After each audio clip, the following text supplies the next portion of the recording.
হারাগাছ পৌর এলাকার ঐতিহ্যবাহী ধুম নদী নিয়ে স্থানীয়দের দাবি। আপনারা দেখছেন হারাগাছ প্রতিদিনের অফিসিয়াল প্ল্যাটফর্ম। হারাগাছ পৌর এলাকায় অবস্থিত ঐতিহাসিক ধুম নদী শুধু একটি জলাশয় নয়, এটি এলাকার ইতিহাস, সংস্কৃতি ও জীবিকার সঙ্গে গভীরভাবে জড়িত। কিন্তু দীর্ঘদিন ধরে অবহেলিত এই স্থানটি নিয়ে স্থানীয়দের রয়েছে কিছু গুরুত্বপূর্ণ দাবি। ধুম নদীর উপর একটি স্থায়ী পাকা সেতু নির্মাণ এখন সময়ের দাবি।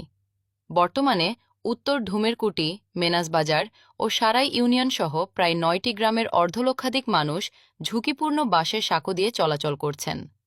স্বাধীনতার এত বছর পরও এলাকাটি কার্যত যোগাযোগ বিচ্ছিন্ন। কৃষিপণ্য বাজারজাত করা থেকে শুরু করে জরুরি মুহূর্তে রোগী হাসপাতালে নেওয়া সবকিছুতেই ভোগান্তি চরমে। উন্নত সড়ক ও যোগাযোগ ব্যবস্থা এখন অত্যন্ত জরুরি। ধুম নদীর প্রাকৃতিক সৌন্দর্য ও ঐতিহাসিক গুরুত্ব রয়েছে।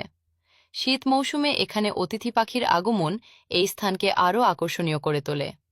সঠিক পরিকল্পনা নিলে এটি একটি সম্ভাবনাময় পর্যটন কেন্দ্রে রূপ নিতে পারে। নদীর অনেক অংশ ভরাট হয়ে যাওয়ায় নাব্যতা হারিয়েছে।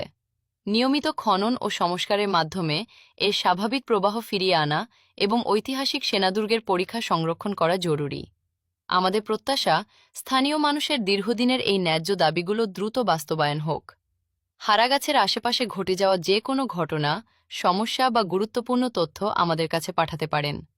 আপনার পাঠানো তথ্য যাচাই করে আমরা তা প্রতিবেদনের মাধ্যমে সবার মাঝে পৌঁছে দিব। সবার আগে আপডেট পেতে হারাগাছ প্রতিদিন ফেসবুক পেজটি ফলো করে আমাদের সাথেই থাকুন।